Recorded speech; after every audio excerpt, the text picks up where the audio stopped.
Po ba mga bossing ko hindi ka agad makatulog sa dami ng mga problema niyong pinagdadaanan? Ako po may share sa inyo, mainam na subukan niyo po itong gawin. Proven po ito mga bossing ko kung hindi ka makatulog at ang dami mong iniisip na problema. Unahin niyo muna ay ganito mga bossing ko. Kailangan kapag humiga ka, wala ka nang isipin kahit ano. Pilitin niyo po yan para makakatulog ka kagad ng mahimbing. Ganon din po mga bossing ko, gamitin niyo po itong ating dahon ng laurel. Proven po ito mga bossing. Ang ginagawa ko pa mga bossing ko ay naglalagay ako ng 3 dahon ng laurel sa ilalim ng aking pong unan mga bossing ko. At nag-wish po ako na ako po ay makatulog ng mahimbing at ako po ay kung ano po yung hangarin nyo pa. Halimbawa, wish po ninyo na kayo po ay magkaroon ng malaking benta kung may negosyo po kayo, or kaya po i-wish po dito na manalo kayo ng jackpot, ganoon pa mga bossing, or i-adya ka lagi kung saan lagi kayo suswertihin, kasi ganoon din yung ginagawa ko mga bossing. At nagugulat na lamang po ako dahil ako po ay malaking tulong po siya, nakakatulog ako ng mahimbing mga bossing ko, at pagkatapos may mga blessing na dumarating na parang nagugulat na lang ako, hala, ang galing, yung mga ganun mga bossing na parang ang sarap sa pakiramdam. Kaya kung ikaw pa mga bossing ko ay isa sa mga nakakaranas ng ganyang sitwasyon, minumungkahi ko sa inyo na subukan niyo po itong gawin dahil ito po isa sa mga subok na napakaswerte at favorite ko rin po ito na gawin mga bossing ko, lalo na sa mga ganyang sitwasyon. Kayo pa mga bossing ko, huwag makakalimot magdasal. Yan din ang isa sa mga numero 1. Isang Ama Namin, isang Aba Ginoong Maria, pasasalamat at sabay mag-wish na rin po kayo. Tapos sabayan nyo ng ganitong mga pamamaraan.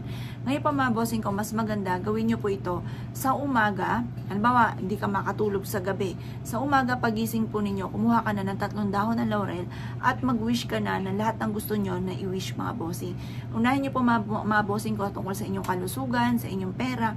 Halimbawa po ganito, makatulog ako ng mahimbing at kung ano man yung karamdaman ninyo, gumaling na po kayo sa inyong karamdaman, gano'n ang mga pag-wish.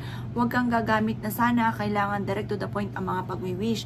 Kapag tapos ka na po mag-wish mga bossing ko, ibilad nyo po ito sa sinag ng araw sa umaga. At pagkatapos, kunin nyo po ito at ilagay nyo lang po ito sa ilalim ng inyo pong unan. Kapag po kayo tutulog mga bossing ko, silipin nyo po yan, dyan lang po yan, sabihin nyo po makakatulog na ako ng mahimbing.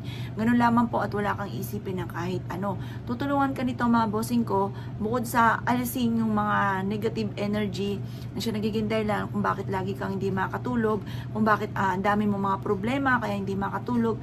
Eto, unti-unti, huwag ka lang maiinip, unti-unti mapapansin po ninyo. Lagi kang i-adya nito kung saan lagi ikaw ay suswerte.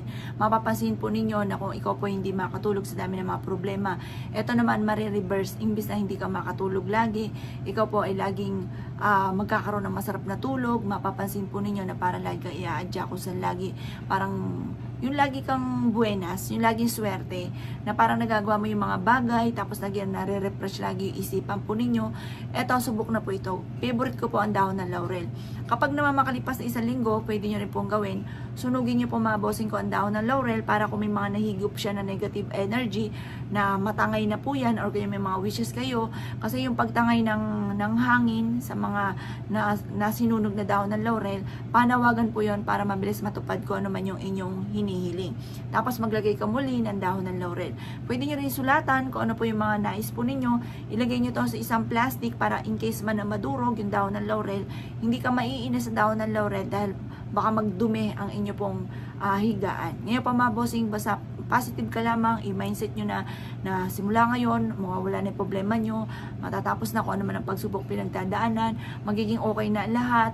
Kayo po ay yung mga nais ninyo, makakamit ninyo, smooth ninyo makakamit yung mga pangarap po ninyo, ganun po mga bossing. Kaya ako ikinaniwala at nais po itong gawin, asya mga boss. Good luck po sa inyo po lahat.